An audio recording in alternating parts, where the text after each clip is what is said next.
What is up, everybody? Thank you all for coming. It's been so long since I've done one of these, and we're doing something different today. Somebody I have met one time in my life, and I was like, hey, will you do a podcast with me? Trinity was a great sport, said yes, doing a podcast with somebody she's talked to once in her life.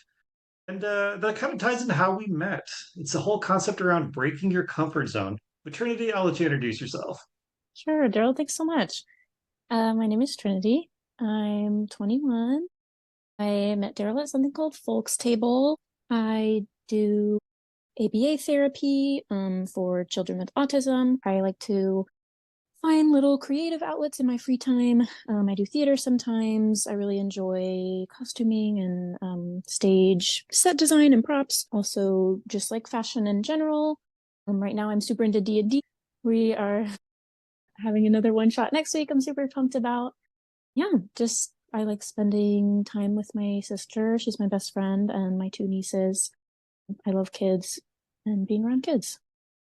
I was like, you love the creatives, you love fashion, you love Hmm. your family, and you love some D&D. Yeah. Now, I don't want to make assumptions here, but that's usually what people say right before they do. I get the impression you look like a warlock player. Okay, no, I'm actually terrified to get into magic. Fair enough. So, fighter, barbarian, what's your angle? I'm playing as a bard right now, which has like some pretty simple spells. And my next character for our Christmas one shot is a ranger. Christmas one shot. Please tell me you save Santa in this one shot. I really hope so. I don't know anything about it. Yeah. Amazing. And one thing I wanted to touch back on is ABA therapy. I'm not familiar with Mhm. what that is. Okay, I'm so bad at acronyms. I really should know since it's my job. Applied behavioral something? Applied Okay. behavioral something is what ABA means. Yeah, it's just behavioral therapy. It goes hand in hand. We have a speech therapist in our clinic. We also have an occupational therapist, more like fine motor skills. But we focus on behaviors, decreasing behaviors in kids that are dangerous to themselves or others, or socially, I don't want to say not acceptable, but just we want to help them not necessarily fit in. We encourage all the things that make them them, but make their life easier and more successful and just provide them with the tools and skills to live in the society that's not built for them by That's such a focusing strong on statement. The society that is not built for them. Yes. and doing what we can to we focus on decreasing behaviors that are, we call them maladaptive, by increasing other appropriate behaviors, showing them what they can do instead. Amazing. That's when I hear about people doing stuff like that, it takes a very special person. I personally know I don't have that skill set, that mindset. So I'm beyond appreciative of the things you do because I know it's unsung work. Not enough people talk about it. They don't understand it, and it gets forgotten about, right? Let's call it what it Mm-hmm. is. Yeah, definitely. So you're out here doing great things, no matter what anybody says. I want you to know that. Thank you. Of course. Yeah. How you and I met is something I don't think many people are familiar with. It's called Folks Table, FOLX Table, and this was your first one as well, right? Yes, Okay. correct. So it was our first time meeting, and I cannot believe I forget the name of the coffee shop we were at. I'll go back and look it up, and I'll add it in post, so it sounds so Yeah, professional right yeah, here. yeah, yeah, yeah. But for those that don't know, Folks Table, there's a few different varieties of them. We happen to do one that was kind of a midday coffee one, and it gets you a table. In ours, it was 5 people, but they target like 4 to 6 people. And then you have various prompts to help start conversation with absolute strangers. And that's how we met. And I know for you, as we kind of talked about, that was a big moment for you because you, as I brought you on here for, really broke your comfort zone doing that. Sure. I've had a really good time telling people about that day and about Folks Table and recommending it to people.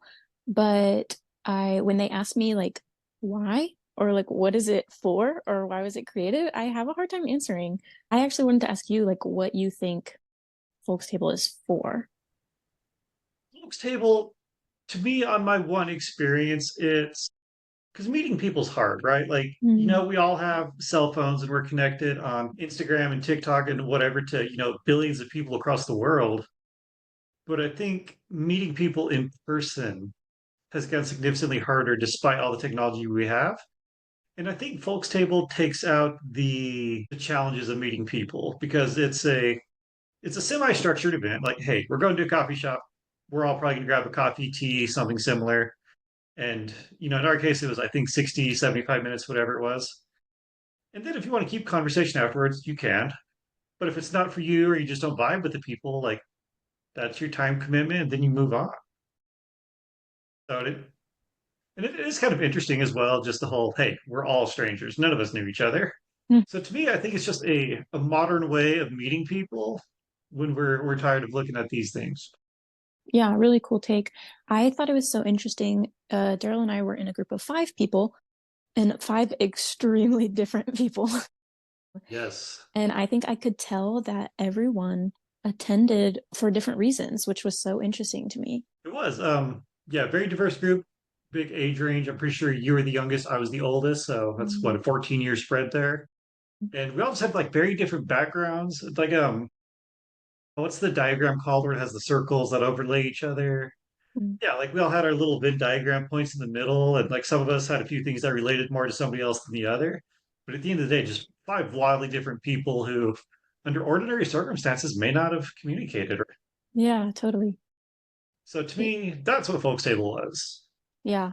I think we had people in our group who wanted to meet new people and people in our group who just wanted to talk to people that had no like personal connection to them and, kind of get an outside view, that unbiased advice maybe. Um, and I think we had people who just like we had one guy in our group who was just such a people watcher and was just like so intrigued by like meeting new people. And that's so interesting. For me personally, this was almost like an exposure therapy for number one, yes, like getting out. And I personally hate going out in Nashville. I hate the driving, I hate the traffic, I hate parking and paying to park, and it's so intimidating to me, the like culture there. So I don't go if I can help it. So there was that aspect of it of, meeting up with people that I have never met. I would consider myself more of like a watcher, observer, and not like a let me introduce myself and talk about myself, and that's not really my thing. And also I struggle a lot with when I meet someone new that I really like, I become almost like obsessive, like I am immediately worried about what they think about me. Do they like me as much as I like them? Like I really want to be their friend. Do they want to be my friend? And that is hard because sometimes you meet cool people and you just meet cool people and they're not supposed to be in your life forever. So I went to Folks Table to as like a kind of exposure therapy for that, just to be like, I'm not really going to make friends, if I really like the people and we stay in touch, that's great, but that's not why I'm going. Like I'm going to just meet people and be fine with letting them be people that I met and not, trying to pursue anything necessarily and just like accepting that sometimes you meet people and then that's it. Absolutely. No, that is a great point. You touched on a few things here, so we're gonna kind of backtrack a little bit here. The big one you touched on at the top was it was like exposure therapy for you. And please correct me if I'm wrong on the definition here, but exposure therapy is doing something or seeing something until you get comfortable with it, more used to it. Obviously, there's levels to it. So, not to put you on the spot here, are you one person that typically doesn't go out much in general, and that's kind of why it was so out of your comfort zone, or what does that look like? Kind of pretty much willing to try anything with someone. I think that's another part of it is I'm challenging myself to be okay with doing things by myself. I only recently have like been living quote unquote on my own. I have roommates, but outside of family this past May. So I like, and we're all adults and we all have very different lives and they're not gonna come to me. Like they're not gonna come with me to everything.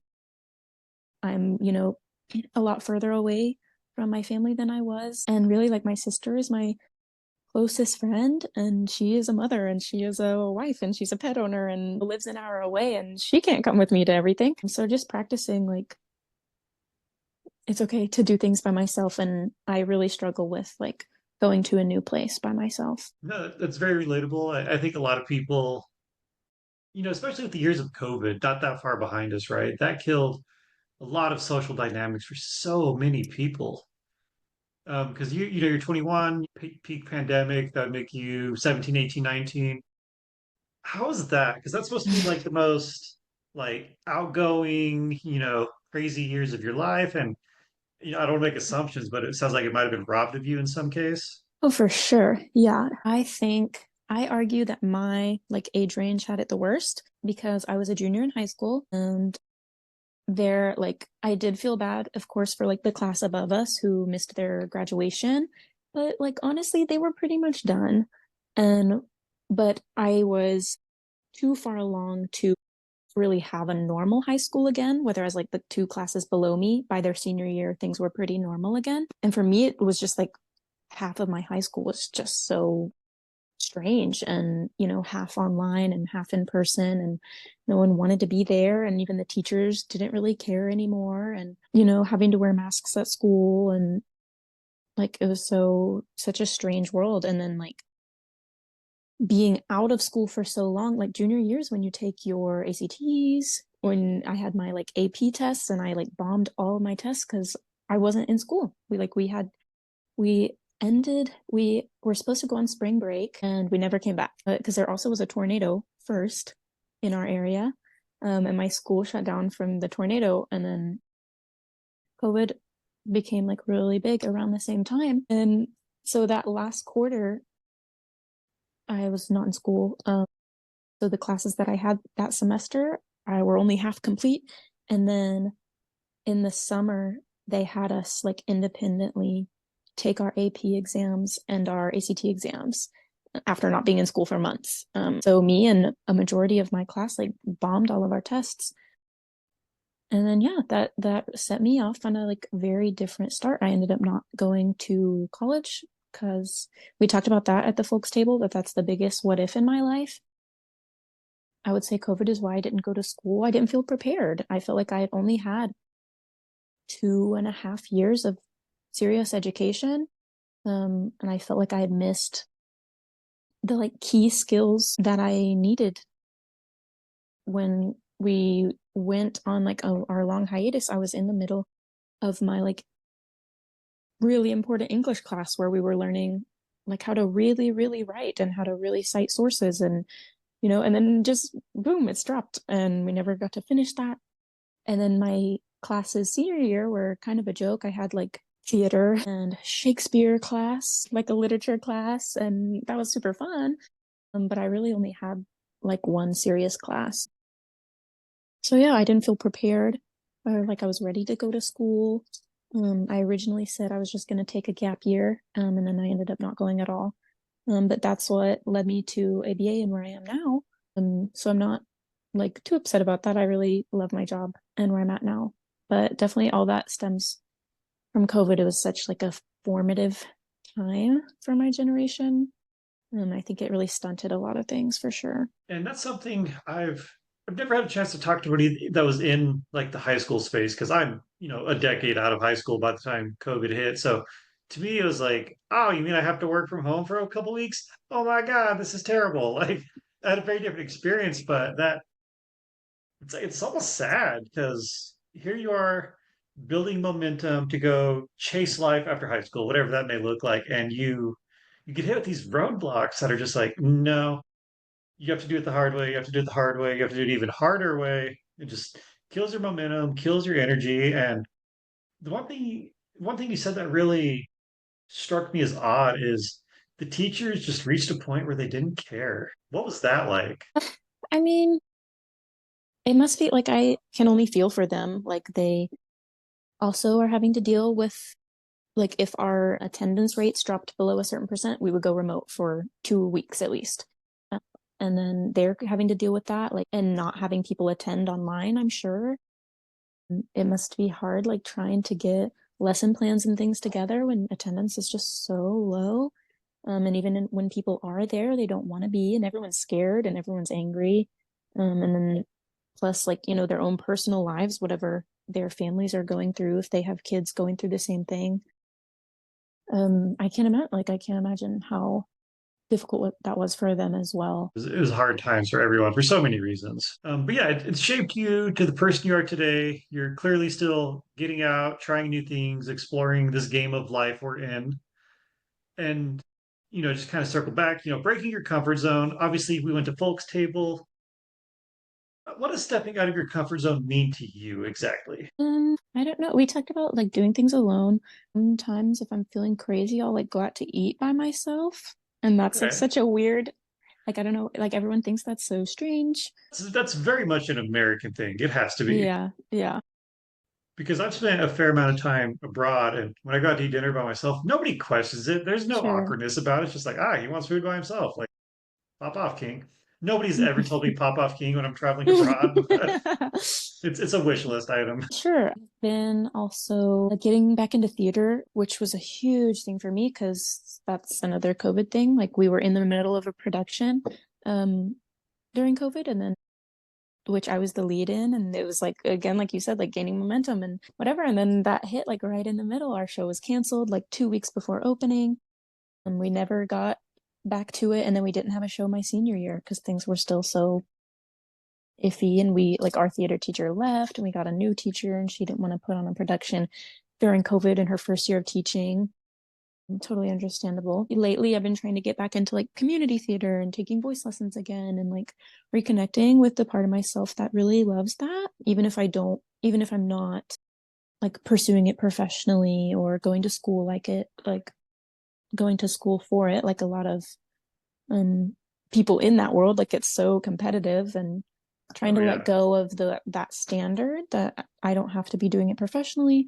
I don't have to be trained in it like this is just something I like to do and like I'm allowed to be a part of it. You're allowed to have hobbies and you're allowed to be bad at them if you want to be. Right. Exactly.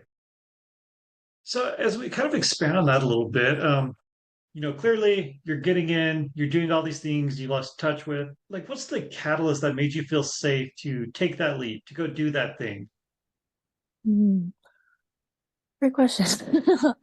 I don't know, honestly. I started getting back into theater before I started AB, but I would say like ABA has done the most good for me in this time. My kids teach me so much, and I, because of ABA, I've learned to be easy on myself. Um, and like ABA, a big part of ABA is shaping and being like, it's okay that you want to do this. Like, let's find a way we can do it safely. Like if a kid is throwing stuff around, it's like, oh, I see that you want to throw stuff around. Let's, here's a ball, here's a foam block, here's, this is safe to throw, things like that. And when in ABA, when things don't work, like we back up and we reassess, and we can try something new. And it doesn't mean that it's never going to work. It just means that like programming isn't right for that kid.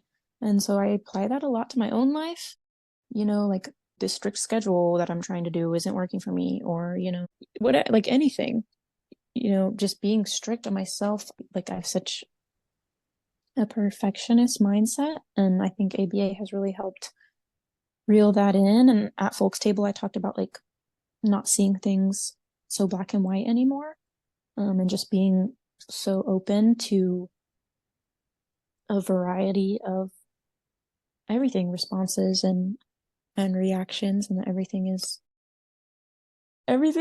fine. Like everything is okay. And Yeah, like growth is not linear. Like that's a big thing in ABA. Like you might backtrack, and that doesn't mean that you have failed. absolutely. And would it be unreasonable to say, doing ABA with the kids help you in so many other ways? Yeah, I know for sure it has. It sounds like it's the catalyst you need to give you like the framework for your version of success. Mm-hmm. And you touched on so many points there. Like everybody's version of success is different. It's like you said, it's never linear. It's never up and to the right, as the finance bros say. It's up, it's down, it's back steps. It's try again. It failed. Try something else. Try again. Try again. And it's so many people get stuck in, like you said, the black and white thought process of like it has to be this way. It can't be. And I think that's the biggest roadblock to a fulfilling life it has to be black and white, it has to be structured, it has to be this way. It's like this is life. It's 2024. We've have so many things in motion. The world, like we're all super connected, but we're all disconnected. And anything can change in a day. So it's just wild everything that impacts everybody's journey through life. Did you have any like what were your like self-doubts or negative thoughts, as you break out of your comfort zone? Definitely things like, if you don't get it right on the first try, give up. you know, I do struggle with that. Like I call myself like a jack of all trades, master of none. I think that's just ADHD. Like I am pretty quick to learn things, but so if I don't pick up something quickly, I'm like, it's not for me. And that's not great. That's definitely a flaw that I have. Maybe something like, I don't know, I've always thought I had to like be at my best before I can like share myself with other people. I'm like, unlearning that, whether it be with friendships or relationships or whatever. Like I'm not gonna, if I'm whatever I'm waiting on, like it's not coming. And that doesn't mean that I need to like keep everything in until I feel happy enough and like I have everything together enough to share myself with other people. Like that's robbing me and that's robbing them of, great relationships. It is like we perfection. I'm trying to remember the saying. I'm doing so bad at remembering it. Something to the effect of like perfection is an excuse people use to not execute. Something to that effect was the uh, saying. You talked about it of like it doesn't have to be perfect. I just have to go do the thing. Yeah, It may not be perfect. It that's might be so perfect. hard. Yeah. It is because there's so many things you're like you said earlier. Are they going to like me? Do I dress good? Am I feeling good? Is the weather right? What's the parking situation? Parking is a massive deal going out anymore. Yeah. But no, so many things that can deter anybody from doing anything. One thought I've started to embrace lately is we're one decision away from something great, like this. I was like, hey, Trinity, I met you 24 hours ago. Will you come chat with me? You could have said no, and my life would have gone on, sure, right? Yeah, But then we'd miss out on this great conversation we're getting to have that we may not have ever had to have. right. So I Yeah, consider that super great. interesting. Yeah, I love that. Last year, I actually am a really big New Year's person. I know that's like so cliche, but I love New Year's because I love change and I like so one of my like core beliefs is that like change is possible. And obviously, like I work in ABA, I see little and big changes every day. Um, and just like that quote, that's something that's like the definition of idiocracy or something is like trying the same thing and expecting a different result. Like I Definition of just insanity. there you go. Yeah, so I truly believe like if you and this is something that I've gotten a lot better at in practice from ABA is that like problem solving of okay, if there's a result that you don't like, it's because of something.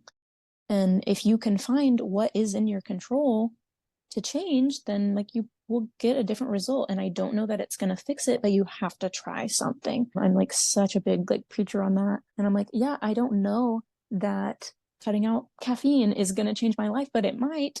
I don't know that getting up a little earlier and stretching before work is gonna change my life, but it might. It might make certain things easier. And I like so recommend everybody to just change something, like throw a wrench in the machine and like see what sticks. A little bit of a tangent, but what you were saying, I really love too. New Year's. I was talking about New Year's.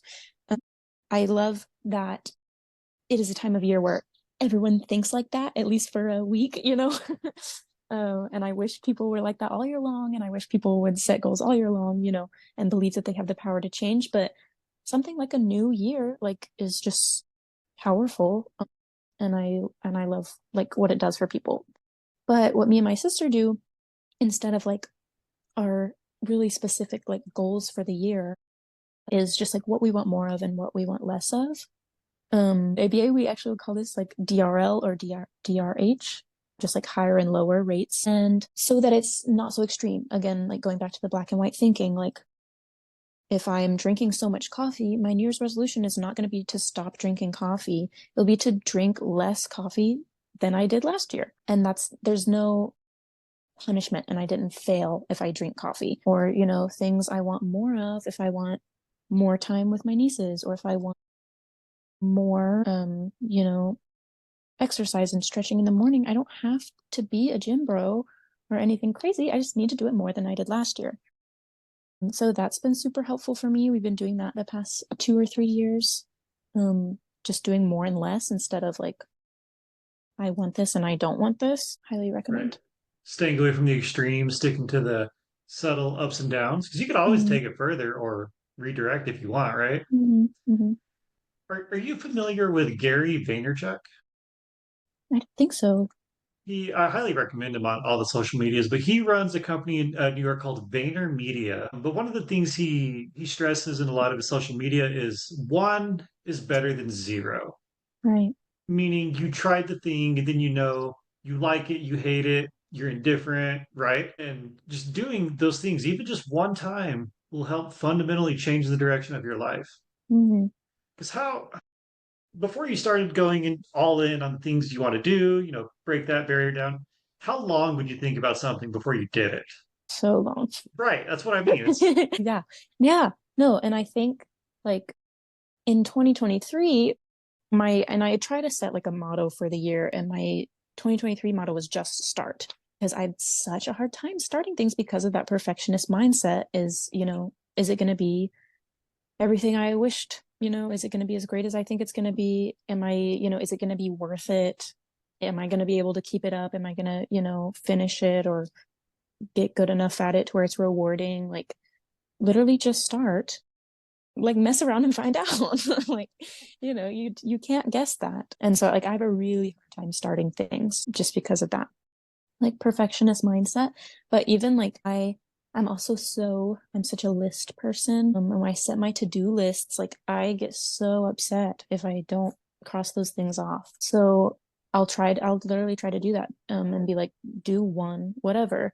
And if it's like, do one push up, odds are one, like, I do one, like, how easy is that? Number one, how easy is that?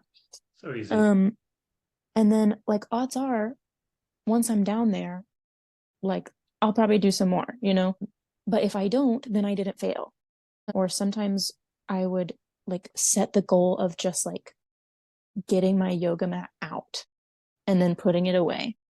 Like, and that's like where that ABA mindset comes in, is like finding what the like true easiest step is first, and then building on that instead of like setting this really high goal. I have a book I think you would really benefit from. Give me 1 second. Okay. Sorry, I don't have my earbuds in right now. Have you ever heard of the book Atomic Habits by James Clear? Nope, I'm writing it down. I genuinely read every year. One of the things he touches on is make things as easy as possible, and you'll be more Yeah. likely to do them. Yeah. And kind of as I get to know you a little bit more through this exchange, I can tell you want to do all the things. Just sometimes you hit barriers, which is life, right? Like we get sick, we get tired, neighbors suck sometimes. But I think if you apply a lot of this to your life and the approach of be 1% better every day, like you'll hit a good stride and start taking off. Yeah. And I think like maybe it's an American thing too, but like the stigma of like, why can't you just do this like a normal person? And like trying to just take out that shame and do things the way you need to do things. And like that's another thing from ABA. Like, some of our kids like need help doing stuff, or, they may never be able to do it fully independently, and that's fine. Like, everyone needs different levels of help. They do. Sorry, I had to So, cough, and that was a terrible time to kill all the momentum here.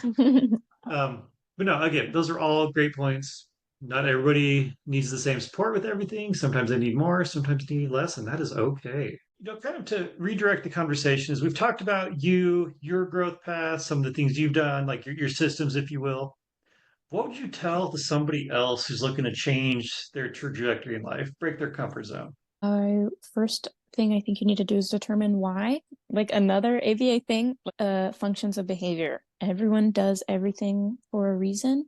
If you don't have this crazy end result, let's find like some smaller things that are gonna serve that same purpose. Same with like my kids, like the four functions of behavior, super like generically stripped down, are escape, attention, tangible, and sensory.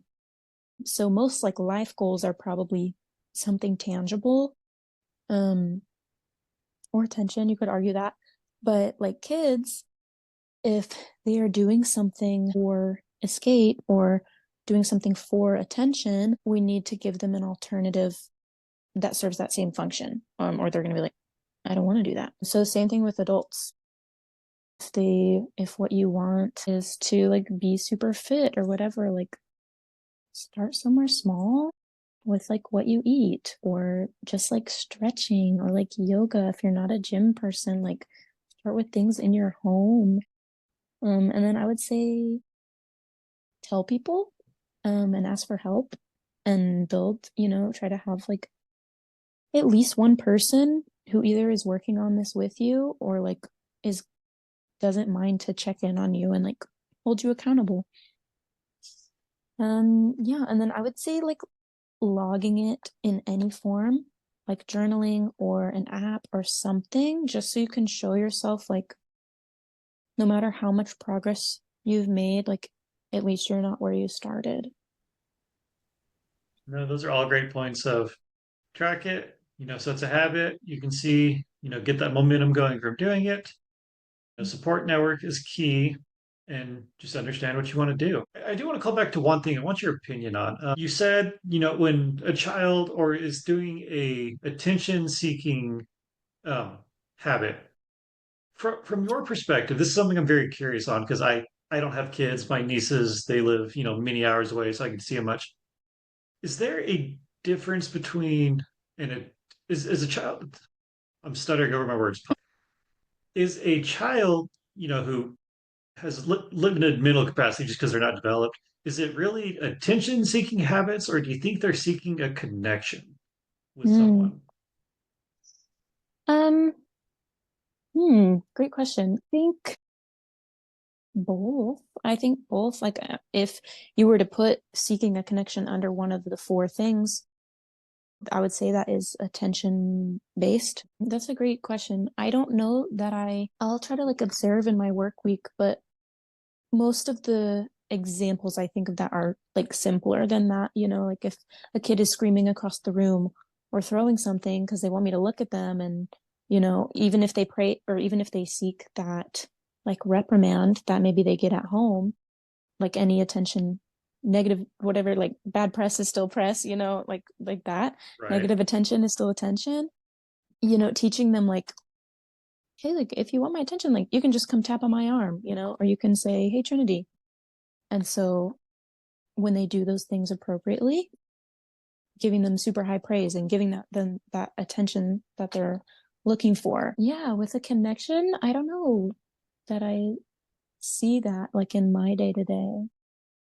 But I mean, I think kids like want you to be excited about the things that they're excited about.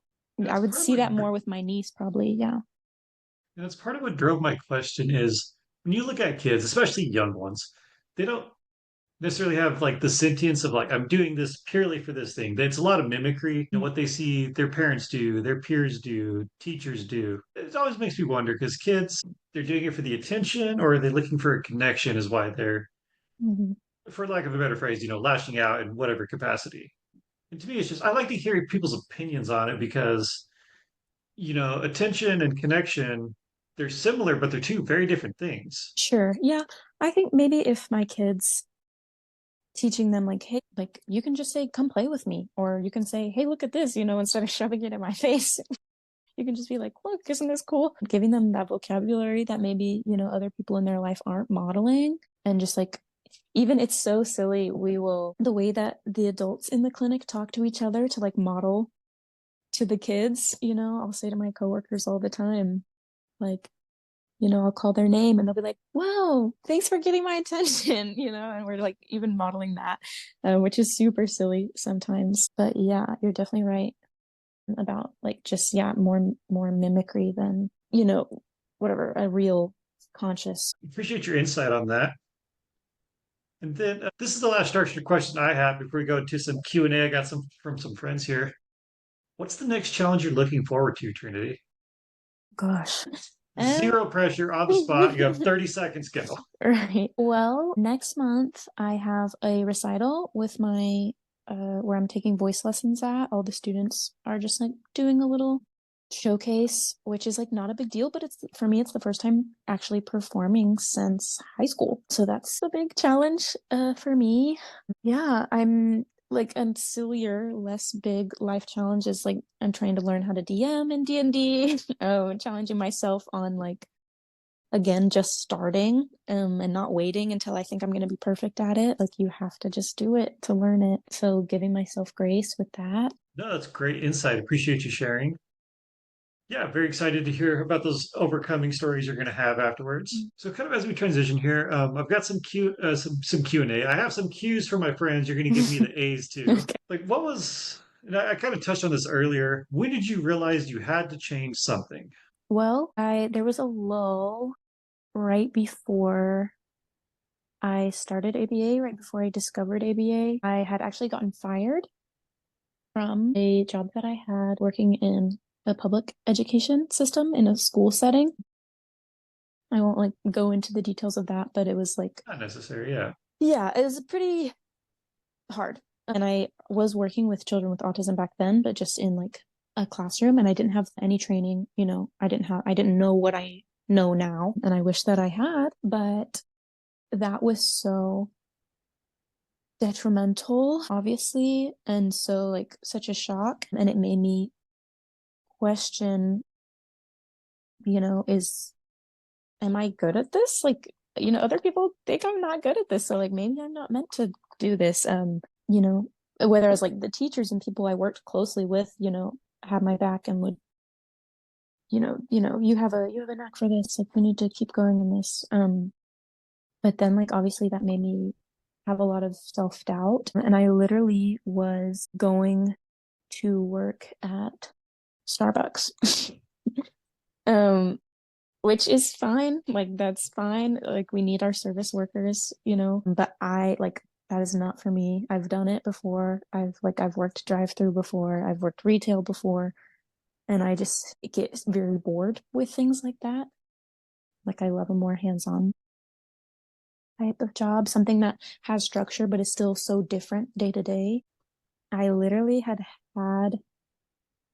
a an interview for Starbucks. I can't remember if I had interviewed already and I was waiting to hear back, or if I'd had an interview waiting. But I like just happened to run into a friend of mine who has like done so much good in my life, and anytime I see him, it's like he's like a lucky charm. Like I'll run into him and then like something crazy happens, and so thankful for him. And I had happened to run into him, and he told me about his job, and he was doing ABA, and he knew that I like had a background, working with special needs. And yeah, so I think after being fired and like I'd applied at Starbucks because I was like, maybe it'll at least be like more fun than like food service, and like there's a little bit more room for like self-expression, with Starbucks. And but I like knew in my gut that that was not where I was supposed to be. So I remember that night, we had sat and talked, and I was just like, I have no idea what to do. I have no idea what I'm doing.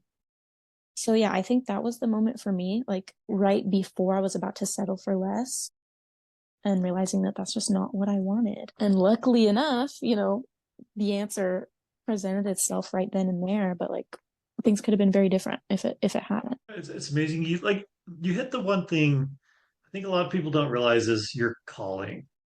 Because I've worked with people who have legit made hundreds of thousands, millions of dollars, but they are miserable. But then on the other side, people that find their calling, they're happy with whatever it was. Because I've talked to people who make lower money, but they're so happy with life. They've got healthy family. They get that work-life balance where they can always be at their kids' shows or Yeah. musicals, or have date night with the missus, and they're not road warriors on the road all the time. And I think when people miss not miss the calling is not the right word. You can always go back to it. When they refuse to acknowledge it is when life gets unfun. Yeah, I agree. Then the next question I have is what is your tipping point between comfort and discomfort? And obviously it's a little situational, but what is there like a theme where you're like, this is no longer for me, or this doesn't feel right? I mean, I think physically, like dealt with anxiety and things. So when I start to feel like an unpleasant feeling in my body, like that's pretty telling. I'm a big like listen to your body, it's trying to tell you things person. So that doesn't always mean that I should bail, but if I start to just feel that anxiety and, feel shaky or, if my breathing is off or I feel like a tightness in my chest, that's normally my body trying to tell me that I would rather not be in that situation. Um, yeah, and I'll listen to that when I can, but sometimes you have to do things that scare you and do things that you don't like. Great answer. I appreciate that, the insight. Sometimes you have to do things that you don't want to and they're scary. Very accurate. Then the last question I have is every time you break your comfort zone, you do something different, you stretch yourself a little bit. How do you feel afterwards?